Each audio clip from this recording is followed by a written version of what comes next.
there is someone who can give you the capacity to walk into your own blessing, walk into your own breakthrough, walk into your own future. Let that sink in. Hello everyone, my name is Joyce. Welcome to the El-Roi Podcast. This is the first episode on our podcast, which is also the first video I'm putting online, and it required a lot of preparation. It required me basically seeking the face of God, praying every day, doing Bible study, worshiping. I had to be in His presence to receive not just His instruction, but His strength. A few days ago, while I was praying, I got this revelation from the book of Acts 3, and I'll read it, explain it, and tell you how it relates to you. In Acts chapter 3, we have Peter, John, and a lame man. These are three characters we have in Acts chapter 3. Peter and John are going to pray. They are going to the temple to pray.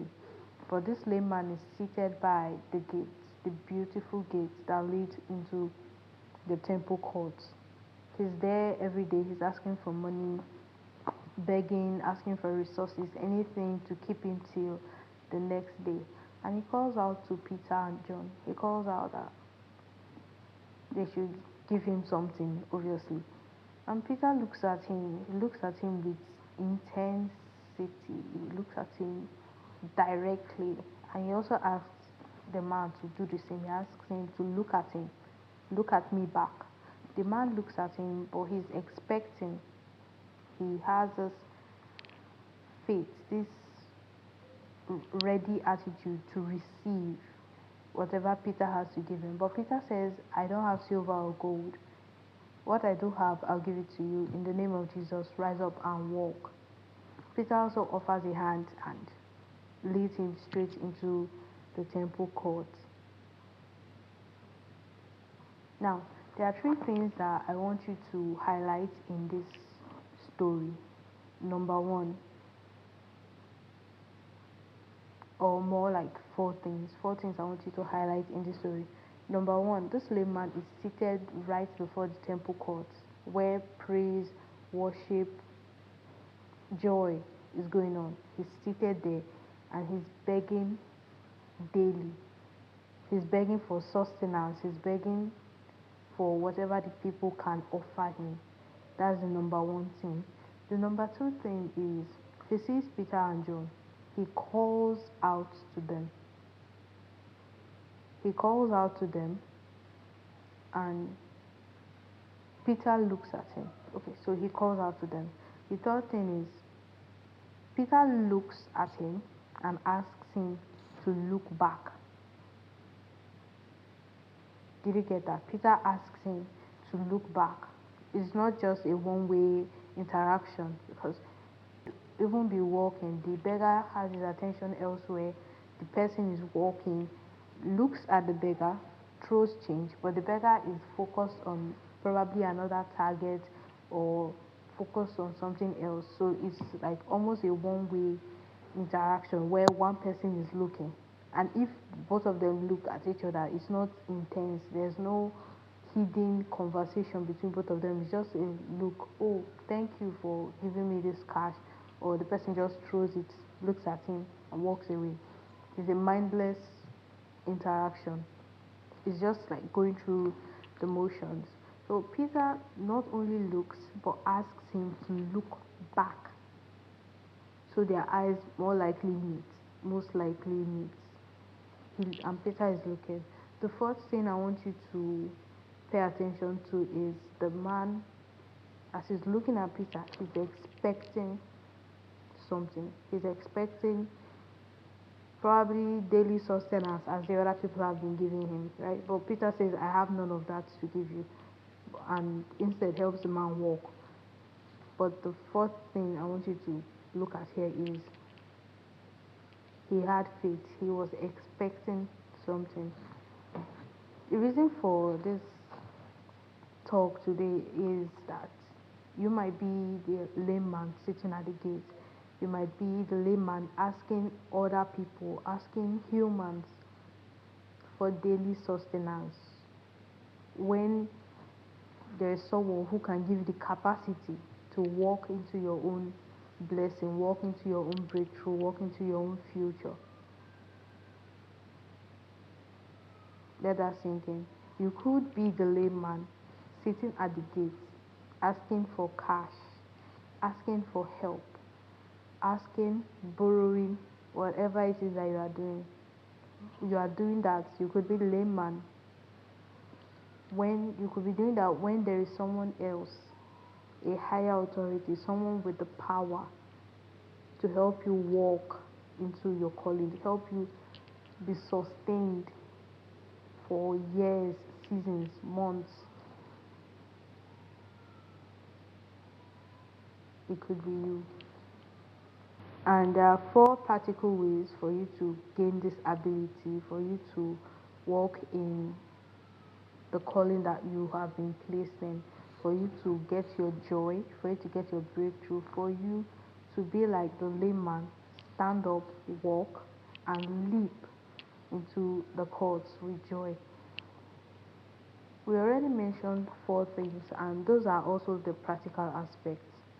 Number 1, you first of all have to shift your gaze from the worldly things, because God is looking at you, just as Peter was looking at him, and God is asking you to look at him. So you have to shift your gaze from the worldly things, from the things that only helps you survive day by day, but not for an entire season, not for an entire month. You have to fix your gaze on who? On God, on Jesus. That was the first thing Peter required of the layman, to look at him. You have to stop asking others for sustenance. Stop asking others for sustenance and focus on God. That's the first thing you do.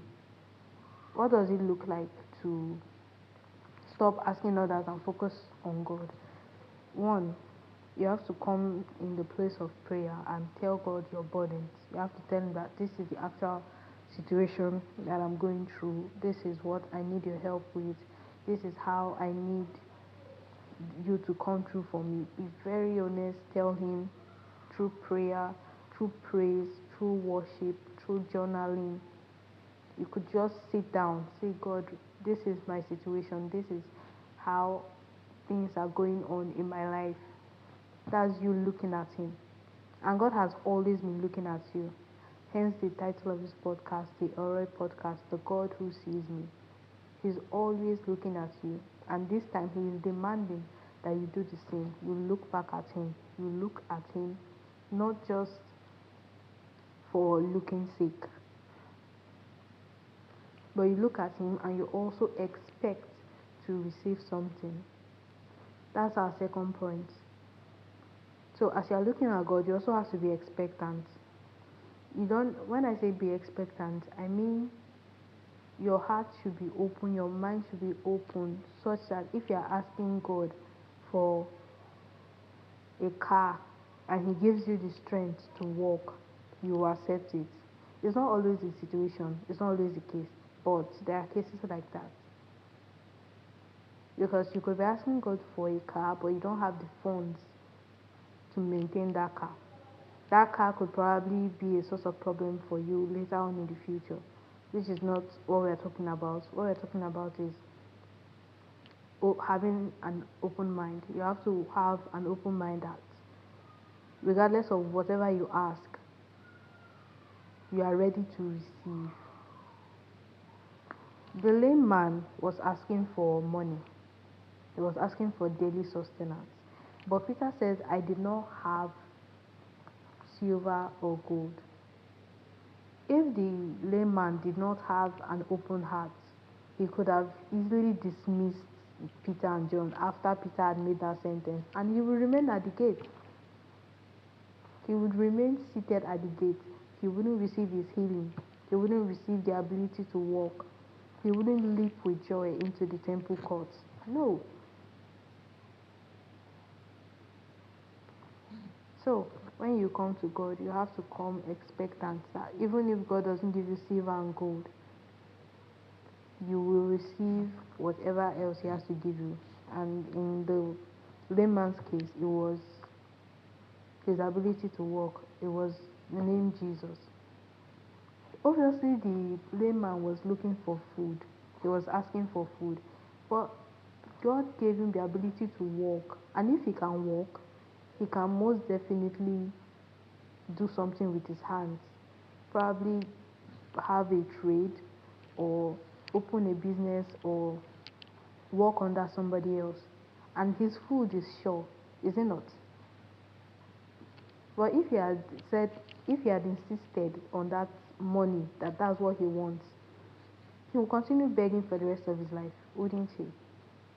I hope that point has been reinforced.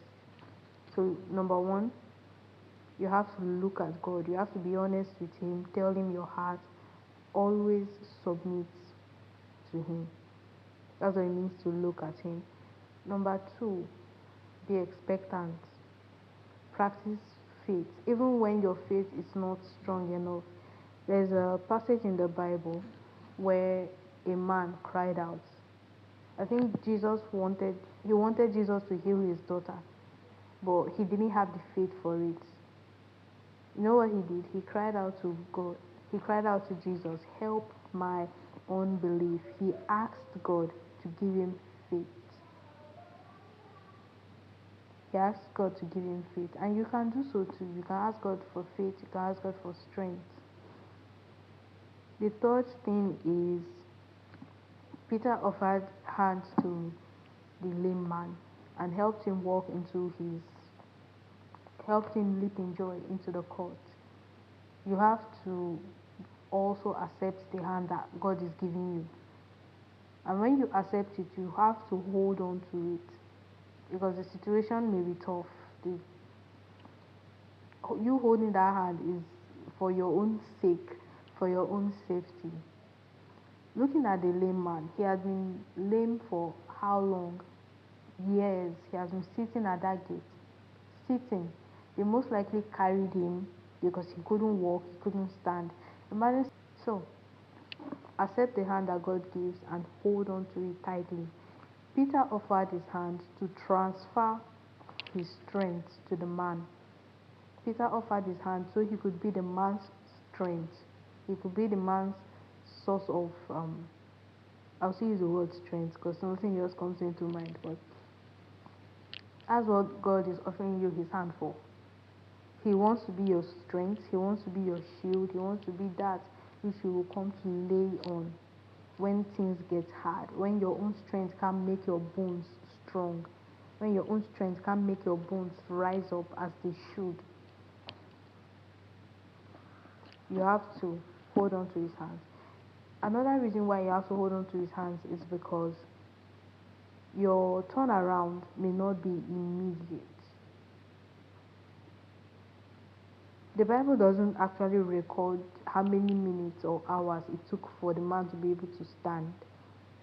But considering that he has been lame for how many years,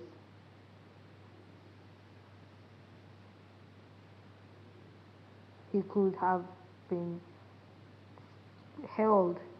Maybe lots of people accompanied him to actually stand for at least some time before he was able to walk.